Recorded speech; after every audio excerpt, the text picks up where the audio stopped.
Hey guys, welcome back to the Daily Chop. Today we're starting a new series um, on our thought patterns and on how our brain works. We've been talking about it a lot on here in the past few episodes. And so I think it's a good time that we just start a good series on that and how our brain works. And today we got two faces that you guys are very warm and welcome to. And our two guests that we have with us today is Gabe and Jason. Thank you guys for being here. Sir, man. Glad to be here. Let's go. Let's do it. Yeah, man. So, Gabe, you brought this idea to me about thought patterns and how it works and what we kind of go through as our transition. And all three of us have kind of been through it in our previous lifestyles with having to change our thoughts and how we move with, recovery and not being recovered addicts, even being in the streets and gangs. And so I think this is going to be a great series that we have. We're starting now with you, Gabe, and eventually it's going to lead into some other guests that we have on that are going to bring their books and different life coaches and help you guys learn a lot about and how our brain works and functions and new proteins that come inside and new thoughts that happens and patterns and all that good stuff. So thank you guys for joining me on this series and as well as this journey. You guys have been here. Gabe, you've been here from the start, man. You've heard me talk about it for a year doing this podcast. And absolutely, you guys have both helped build it up. And so I appreciate you guys' love and support through all that, man. Yeah, it's good to see the momentum coming. Yeah, thank you guys. So we was talking in October, man. Thank you guys. We was talking about the football games a little bit. And you guys have noticed that I've had a different hat on. The Bears hat. It's in honor of David Garcia Jr. He was a huge Bears fan. Yeah, man. And before we leave the month of October and get out of Libra season here, I wanted to give a shout out to him. Let's go. So this is in honor of him for his birthday, which was October 1st. Yeah. And a lot of people miss him, man. So he was a great man, great father, great cousin. Yeah. So thank you, Davey Garcia Jr. Appreciate you, man. And keep looking after everybody. But Gabe, man, how was your game for Cincinnati this weekend? Game for Cincinnati was crazy, man. Sitting next to a Steelers fan here, so you know what I mean, a little bit of a opposite sides of the spectrum, but the game was incredible. Great game. Rodgers and Flacco, that's crazy. Going head to head to old school legends, what they call it, the icy hot ball. Yeah, man. They were calling it. But man, these guys looked anything but stiff, you know what I'm saying? They were doing their thing, man. So did you notice Rodgers take the smelling salt, the sniff of the smelling salt there? No, did you see that? Did you catch that? No, yeah, I didn't. man. I seen him get tackled though by his lineman. That was hilarious, dude. That was funny. He was pissed. I bet he was. Yeah, I seen him on the highlights. They had him taking the smelling salt. Yeah, I didn't see that. I think he threw for a good pass on that one or something. I don't know.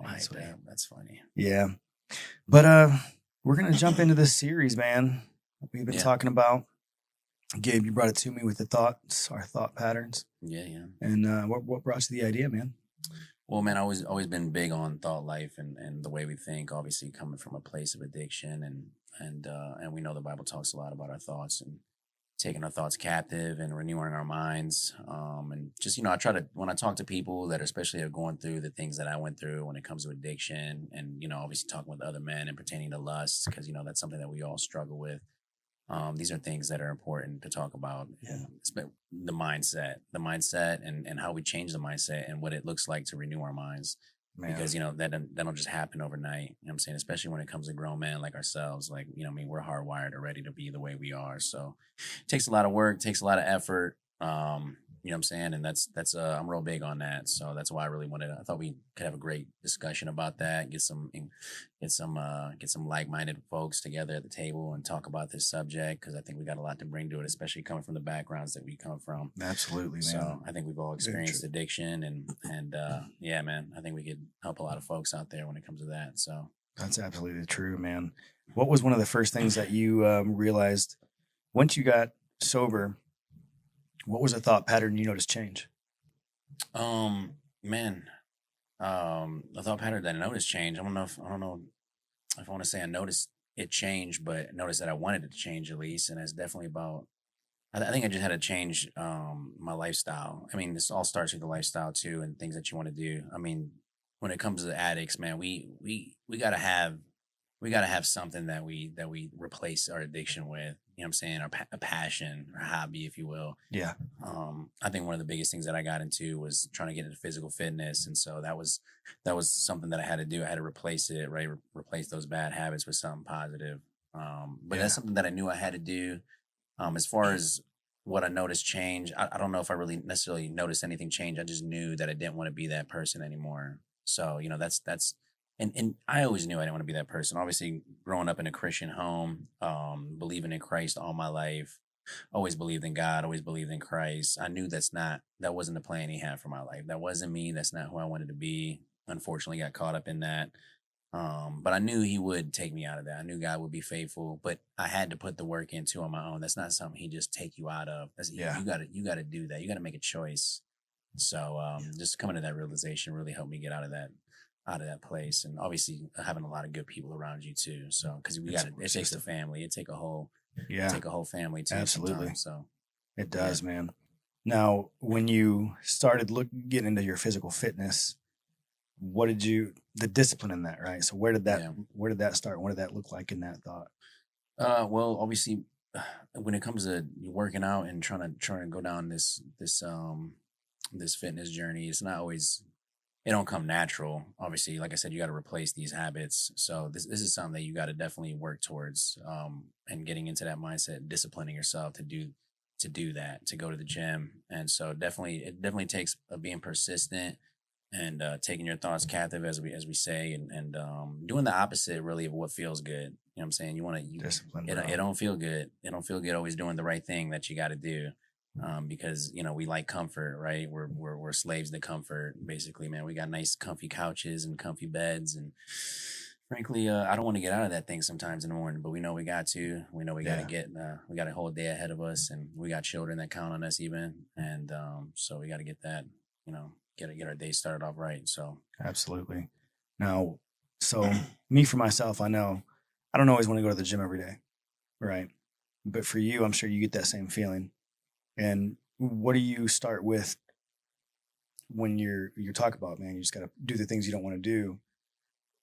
What does that look like inside your mind when you're like, all right, regardless if I want to do this or not, what is something you tell yourself to motivate yourself when motivation's gone?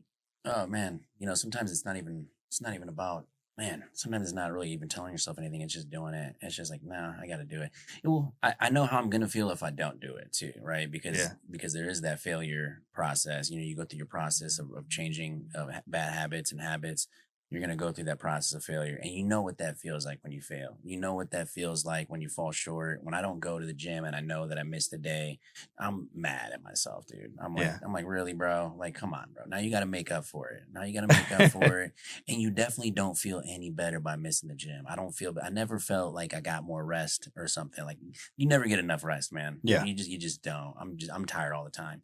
So I got to get myself up, get myself moving. And I just remind myself, bro, remember how you feel, bro, when you miss. Remember how you feel. Remember that, dude. Yeah. That's a feeling that sticks with you. So I think constantly reminding yourself of how you feel when you went back to that when you went back to going, you know what I'm saying, to your bad habits, Yeah. because it is a bad habit when you're not disciplining yourself and you're letting yourself go. You're reminding yourself how you feel. So I feel that, that makes me think of when I was like first going into the army and I had motivation for it, right? But then you get in there and you're like, what in the world did I do? And motivation kind of goes out the window.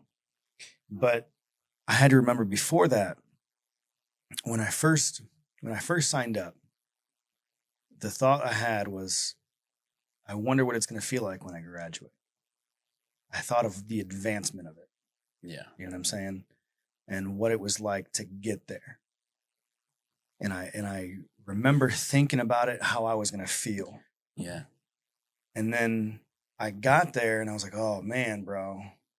But I knew how I remembered how I initially felt about it, how I was going to feel when I graduated. And then when I finally got through it and I graduated, bro, that feeling was better than the feeling I had that I imagined. Yeah. And so our thoughts really play effect if we can remember that and harden that, and keep that, and not let these outside thoughts, man, that's a hard thing to not let Mhm. outside thoughts penetrate Yeah. and receive it and accept it. Yeah. And what do you do when you have them hard thoughts come to you? How do you block your hard thoughts that are like, man, bro, I just can't? Like, what are some Yeah. things you tell yourself inside? Yeah. Well, just to piggyback off what you were saying about, thinking about how you would feel on your graduation day and just seeing yourself up there, you know what I'm saying, in the full uniform, fitted, you know what I'm saying? That's basically the same thing that I do too, especially when it comes to working out, bro. Like even before I felt like I got in pretty good shape, which I feel like I'm in decent shape now, but I always just imagine myself just some ripped dude, just, you know what I'm saying, just visualize, like, bro, that's you, bro. You're right there, dude. You're right there. A lot of times I would even watch videos of guys that had the body that I wanted to get. I'm like, there it is. That's it. Yeah. That's the goal. That's the goal. Constantly remind yourself what the goal is. And so that's definitely something that I always had to do. Just remind myself what the goal is and what I want to be and the man I want to be. Just kind of visualizing myself standing there, man. Just that's you right now. You know what I'm saying? And just encouraging myself in that way. Like I'm like as if I'm already there, but I'm not, obviously. But that's the goal. Yeah. So you know what I'm saying? I feel that. And Jason, brother, I'm gonna chime you in here, man. You've come from you have a lot of knowledge far before we got ours. You know, it was in a place of not only addiction, but you was in the streets, you was, as a gang member. What was some of the things you went through to change your mindset and how you was? What did you notice back then? Like, does everything sound the same? And generation wise, from what I mean, the world was different when you were younger. And I don't mean that in any offense, but No. times changed, things changed, the way we adapt changed. Right. Does that all sound the same of what you had to go through? Or was there a different technique in the world at the time, or different structures in the world at the time that made it just all right? And I count that to, bro, I feel like your guys' generation was raised way harder than, I mean, it feels like it gets easier every generation, the way our kids are raised. If I look at my parents, their parents were the baby boomers, so it was hard, so the way they was raised was pretty much, I don't care, get over it. You're going to go to work. And when you go to work, I'm going to need some of that money to help pay the rent. Mm-hmm. And that's just how a family operated. Now, I don't know how I look at my dad. My dad's 65 years old, man, and he'll outwork some 20-year-olds. And I'm like, bro, that's just because the way he was raised. Yeah. So, and a mentality for your generation older, just like a generation older than us, what did that look like when you started to begin to change your mindset? Because I don't think there was the studies that we have out today that, back then. So what did it look like without any studies of neuroscience, new proteins creating new neural pathways, all that stuff? What did it look like for you guys then? Well, I was like really engaging what you guys were saying, because I'm like, man, I can relate to an extent, because of course I was involved with, bodybuilding and physique. I got myself really all my life into that. And then I'm going to get to that, what you had just mentioned about the gang lifestyle.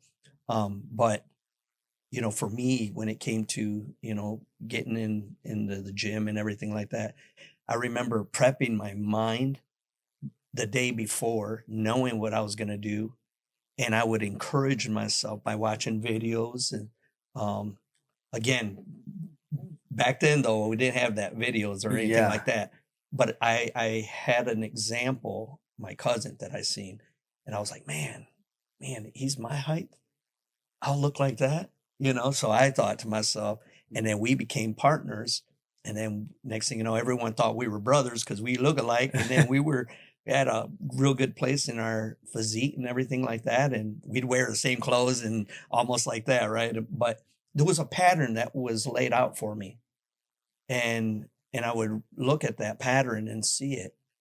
And so fast forward to the day and time that we're in, like I said, I would prep my mind, watch videos, encourage myself.